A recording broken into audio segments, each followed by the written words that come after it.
Olá, me chamo Eduardo, sou aluno do curso de Licenciatura em Ciências Biológicas pela UES, Universidade Estadual do Ceará, através da UAB, né, Universidade do Brasil, um curso à distância. E nessa aula a gente vai tentar fazer a resolução de algumas questões do Enem. Fazer a resolução e também ter cada uma dessas questões, para mostrar o porquê da resposta dessas questões, certo? Então, vamos lá aqui para a primeira questão. Primeira questão. Uma cozinheira colocou sal a mais no feijão que estava cozinhando. Para solucionar o problema, ela acrescentou batatas cruas e sem tempero dentro da panela. Quando terminou de cozinhá-lo, as batatas estavam salgadas, porque absorveram parte do caldo com excesso de sal. Finalmente, ela adicionou água para completar o caldo do feijão. Essa questão quer saber o seguinte: o sal foi absorvido pelas batatas, por quê?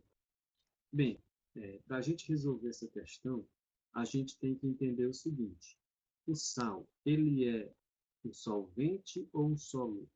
Ele é um solúvel, certo? Se ele é um solúvel, ele é transportado por osmose ou por difusão. Se ele é um solúvel, ele é transportado por difusão, certo?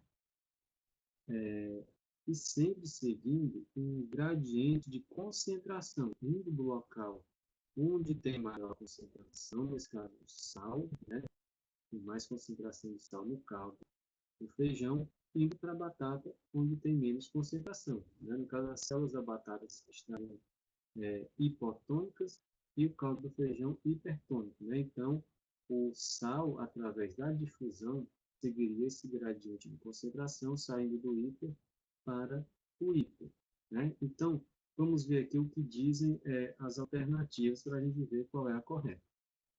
Alternativa A, osmose, por absorver apenas o transporte, por envolver apenas o transporte do solvente. É como a gente vê com o sal, um solúvel. Tem o solvente, que é a água, no caso, mas tem o solúvel também, que é o sal. Então, a alternativa A estaria descartada. Fagocitose, porque o sal transportado é uma substância sólida. Realmente, a fagocitose é um processo pelo qual a célula engloba partículas, né, sólidas que estão no líquido extracelular, né, engloba, trazem para dentro da célula, né, formam um fagossomo, e daí esse fagossomo é liberado, o citoplasma se funde aos lisossomos e lá faz a digestão dessas partículas. Mas não é o caso que ocorre aqui com o sal. Exocitose, uma vez que o sal foi transportado da água para a batata. O enunciado da questão aqui está falando que o sal entrou na batata, certo? E a exocitose é um processo de eliminação de substâncias de dentro para fora da célula. Então, também estaria descartada a alternativa C. Alternativa D, pinocitose, porque o sal estava diluído na água quando foi transportado. A pinocitose realmente é um processo pelo qual as células absorvem líquidos e também partículas dissolvidas na água, certo? A célula, no processo de pinocitose, ela se invagina, né, permitindo a passagem de líquido e também das partículas dissolvidas na, na água, né? Depois ela se fecha e engloba aquelas partículas, né, formando uma vesícula, né, o pinossomo. Mas não é o caso também que ocorre aqui no sal. Essa é uma questão muito clara de difusão, certo? Então, seria a alternativa é difusão, porque o transporte ocorreu a favor do gradiente de concentração. Como eu expliquei anteriormente, saiu do local que tinha uma concentração, que era o caldo do feijão, e foi para a batata, onde tinha uma concentração menor, certo? Então, a alternativa certa seria a alternativa é difusão.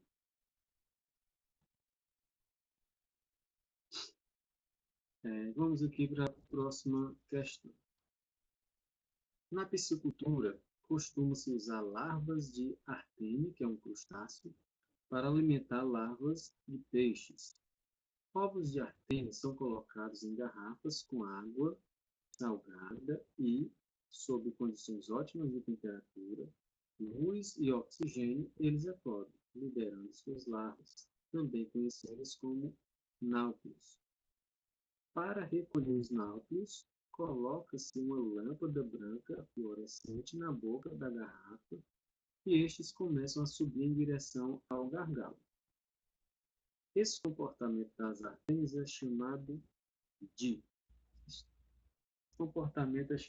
quê? Ora, aqui nas alternativas, essa nomenclatura geralmente é utilizada para escrever o movimento de plantas, certo? Mas a gente sabendo o que significam esses termos, a gente pode facilmente resolver essa questão, certo?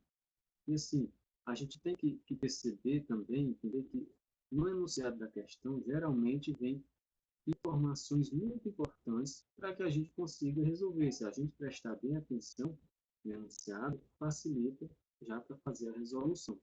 Então, a gente vê aqui o seguinte: tropismo significa movimento, certo? Por exemplo, foto, luz. Então, fototropismo seria o movimento em direção à luz, fosse sendo um fototropismo positivo. Negativo seria um movimento, fototropismo negativo seria um movimento contra a luz. Então, na alternativa A gente tem aqui geotropismo positivo. Nesse caso, as larvas estariam se orientando, sendo orientadas pela gravidade, como é o caso aqui explicado e enunciado a questão. Alternativa B, fototropismo positivo. Como explica no enunciado da questão, essas larvas elas são guiadas, elas se movimentam em direção à luz, né? A lâmpada que é colocada no gargalo da garrafa. Então, a resposta correta seria fototropismo positivo, ela se movimentando em direção à luz, né? Aí aqui na alternativa C, a gente tem hidrotropismo negativo, né? Seria um movimento contrário a uma fonte de água, né? Se fosse positivo, seria em direção à água, né? Orientado pela água. D, termotropismo, seria uma fonte de calor. E quimiotropismo é movimento orientado por uma fonte de alguma energia química, certo? Então, a alternativa correta, realmente, a alternativa B, fototropismo positivo, movimento em direção à luz. Próxima questão.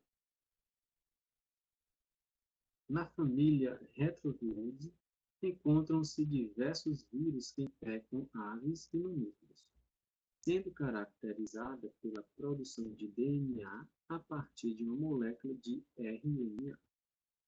Alguns retrovírus infectam exclusivamente humanos, não necessitando de outros hospedeiros, reservatórios ou vetores biológicos. As infecções ocasionadas por esses vírus vêm causando mortes e grandes prejuízos ao desenvolvimento social e econômico. Nesse contexto, pesquisadores têm produzido medicamentos que contribuem para o tratamento dessas doenças. Então, essa questão quer saber o seguinte: que avanços tecnológicos têm contribuído para o tratamento dessas infecções virais? Certo? Ela quer saber aqui quais avanços tecnológicos têm contribuído para o tratamento, certo? A gente tem que prestar bem atenção aqui, que a gente está falando de tratamento, não de prevenção, certo? Então, a gente está falando aqui de medicamentos, de avanço tecnológico para tratar a pessoa já infectada por esses vírus. Então, na alternativa A, a gente tem o seguinte: melhoria dos métodos de controle dos vetores desses vírus.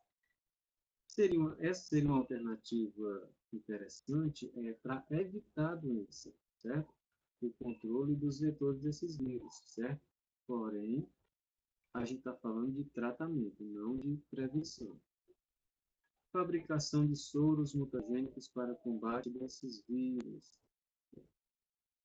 Os soros geralmente são anticorpos. Os anticorpos não são mutagênicos, então essa alternativa também estaria descartada. Alternativa C. Investimento da indústria em equipamentos de proteção individual. Também seria uma alternativa interessante para quem lida diretamente com esses vírus, né, com mais possibilidade de se infectar, mas seria uma alternativa interessante para a prevenção. Mas, como eu já falei, a gente está falando de tratamento. Alternativa D. Produção de vacinas que evitam a infecção das células hospedeiras. As vacinas também é uma opção, talvez a melhor opção, para a prevenção dessas doenças virais, certo? A gente está acompanhando aí todo um processo, né, da ciência buscando desenvolver uma vacina capaz que possa prevenir, né, possa evitar a infecção pelo coronavírus, né? Então é uma ótima opção para prevenção, mas como a gente está falando de tratamento, então a alternativa D também estaria errada. Então sobra aqui a alternativa E. Desenvolvimento de antirretrovirais que dificultam a reprodução desses vírus, certo? Medicamento antiviral para evitar a reprodução desses vírus dentro do organismo depois que a pessoa é infectada com esse vírus. Então, a alternativa correta seria a alternativa E.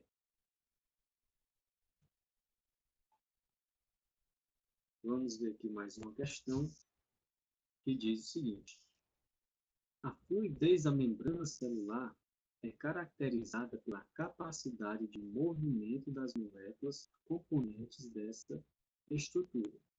Os seres vivos mantêm essa propriedade de duas formas: controlando a temperatura ou alterando a composição lipídica da membrana. Neste último aspecto, o tratamento e o grau de insaturação das caudas hidrocarbônicas dos fosfolipídios, conforme representados na figura, influenciam significativamente a fluidez. Isso porque, quanto maior for a magnitude das interações entre os fosfolipídios, menor será a fluidez da membrana.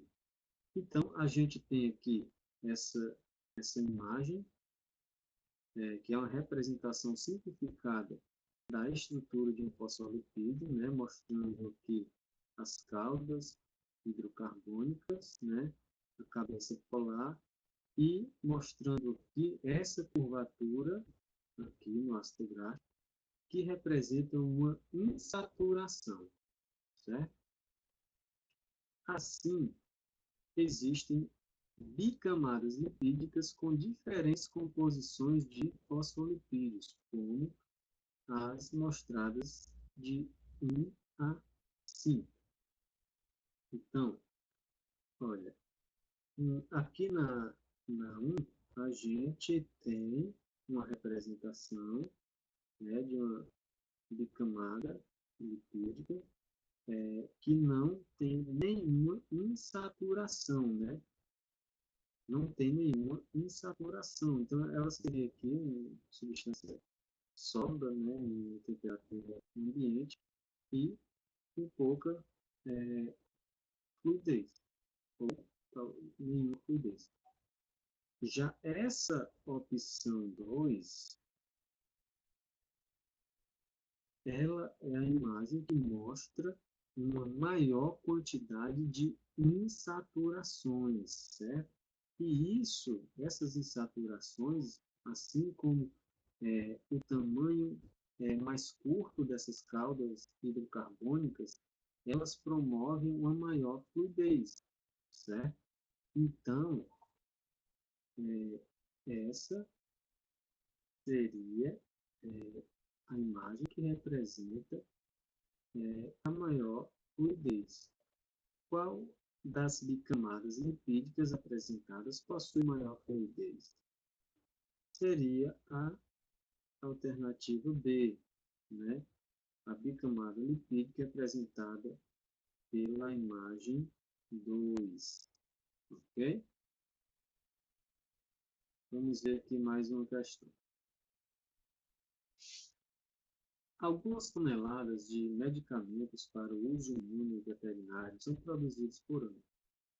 Os fármacos são desenvolvidos para serem estáveis, mantendo suas propriedades químicas de forma a atender a um propósito terapêutico. Após o consumo de fármacos, parte de sua dosagem é excretada de forma inalterada, persistindo no meio ambiente. Em todo o mundo, antibióticos, hormônios, anestésicos, anti-inflamatórios, entre outros, são detectados em concentrações preocupantes no esgoto doméstico, em águas superficiais e de subsolo. Dessa forma, a ocorrência de fármacos residuais no meio ambiente pode apresentar efeitos adversos em organismos aquáticos e terrestres. Olha, é muito comum ver no Enem questões abordando o tema do meio ambiente, né? Questões de ecologia, como essa daqui, falando da contaminação dos recursos hídricos por fármacos, né? Medicamentos, antibióticos, hormônios, anestésicos, anti-inflamatórios, entre outros, né? E essa questão, ela quer saber o seguinte: qual ação minimiza a permanência desses contaminantes nos recursos hídricos, né? Qual uma ação que seria capaz de eliminar, ou pelo menos diminuir, a concentração desses medicamentos nos recursos hídricos? A alternativa A diz o seguinte: utilização de esterco como fertilizante na agricultura. Essa não tem nada a ver com o que está exposto aqui no enunciado da questão. A utilização de esterco como fertilizante na agricultura é uma ação interessante para substituir os fertilizantes artificiais, né? Fazer uma adubação orgânica com esterco, né? Mas não deveria eliminar a concentração de fármacos em recursos hídricos. Alternativa B: ampliação das redes de coleta de esgoto na zona urbana. Essa alternativa B, ela faz sentido, né? Se a gente aumentar a rede de coleta de esgoto, né? Então significa que vai ter mais uma quantidade maior de esgoto sendo tratado, né? Consequentemente, uma quantidade menor de esgoto indo para a natureza sem tratamento nenhum. Mas vamos ver aqui as demais alternativas. Descarte dos medicamentos fora do prazo de validade em lixões. Acho que essa também não traria a diminuição desses fármacos nos recursos hídricos, né? Talvez até piorasse, né? Se ele vai ser descartado em lixões, ele pode acabar indo parar na natureza, né? Inclusive nos recursos hídricos. Alternativa D: desenvolvimento de novos processos nas estações de tratamento de efluentes. Olha, aqui na alternativa B, fala apenas na ampliação, certo? Mas ampliar, mas manter o mesmo tratamento, talvez não conseguisse fazer essa diminuição dos fármacos nos recursos hídricos. Já o desenvolvimento de novos processos nas estações de tratamento de efluentes, aí sim, né, um novo processo, uma nova forma de tratar esse esgoto de forma que consiga eliminar ou pelo menos diminuir a quantidade, né, a concentração de medicamentos, de fármacos presentes no esgoto que acabam indo para os recursos hídricos. Então, aqui seria a alternativa certa, seria a alternativa D. A alternativa E fala do reuso dos lodos provenientes das estações de tratamento de esgoto na agricultura, que também não iria fazer essa eliminação dos fármacos presentes nos recursos hídricos. Então, realmente, a alternativa correta seria a alternativa D.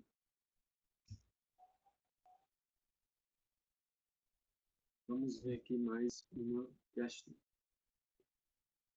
O The Kidney Project é um projeto realizado por cientistas que pretendem desenvolver um rim biônico que executará a maioria das funções biológicas do órgão.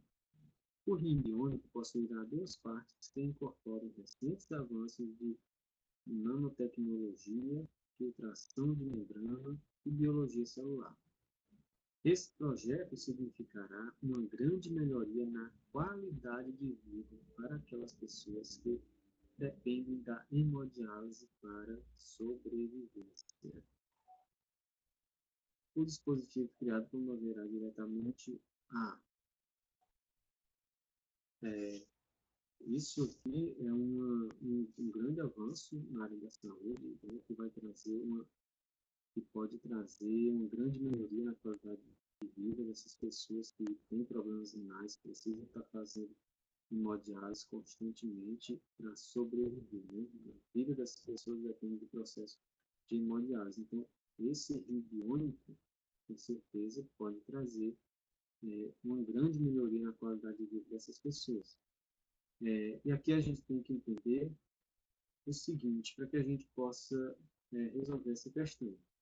As funções principais dos rins é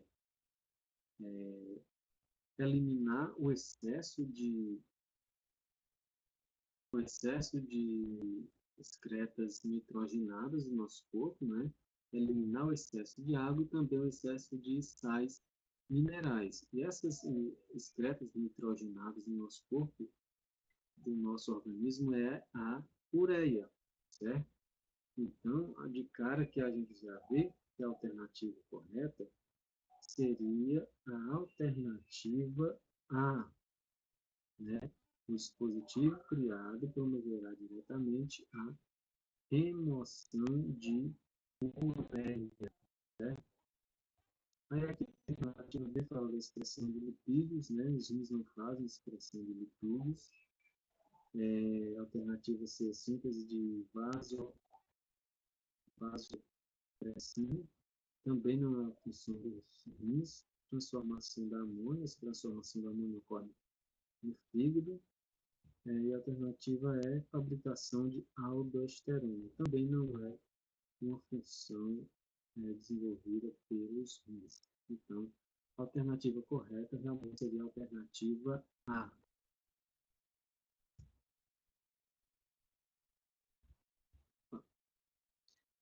Vamos ver aqui mais uma questão.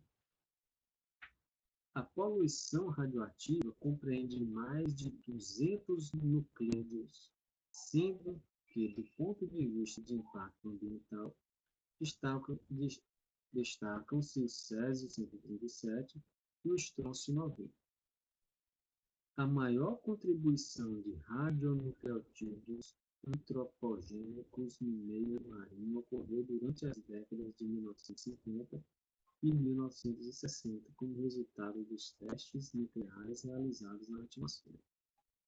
O estrôncio 90 pode se acumular nos organismos vivos e em cadeias alimentares, em razão de sua semelhança química, pode participar no equilíbrio com carbonato e substituir o cálcio em diversos processos biológicos. Então, essa questão quer saber o seguinte: ao entrar numa cadeia alimentar na qual o homem faz parte, em qual tecido do organismo humano o estrôncio 90 será acumulado predominantemente? Na cartilagem,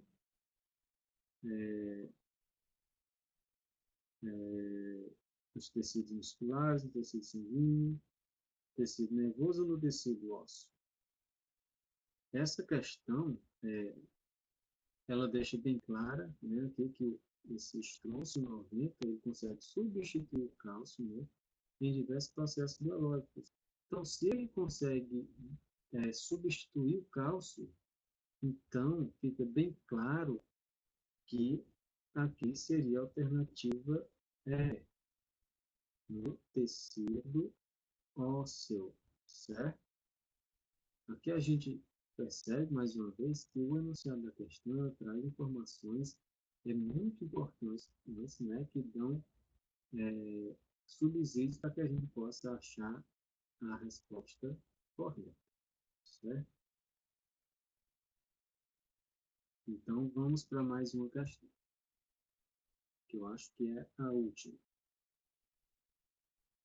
Durante sua evolução, as plantas apresentaram uma grande diversidade de características, as quais permitiram sua sobrevivência em diferentes ambientes. Na imagem, 5 dessas características são indicadas por números. Aqui nesse gráfico, aqui no 1, a gente tem aqui as hepáticas, antóceros, musgos, né? Falando aqui dos embriões protegidos no metófito, né? Aqui no 2, a gente já tem helicópteros, né? Licopódios, isoetes,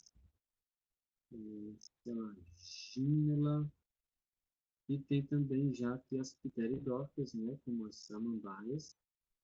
E no 3, a gente tem aqui o surgimento aqui das gimnospermas e angiospermas, que tem entre suas semelhanças, principalmente, né, produção de pólen, né, e de sementes. E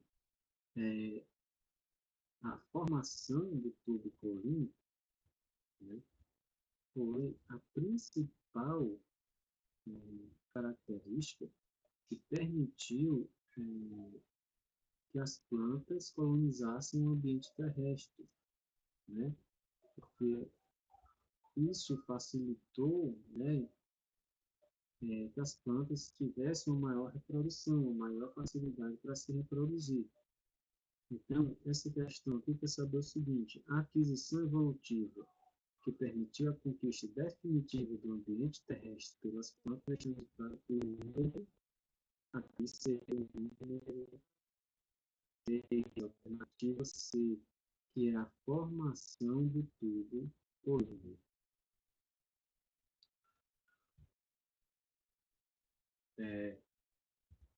Obrigado, queria agradecer aqui pela atenção e que espero que essa aula sirva de algum subsídio para quem vai fazer esse ano, né?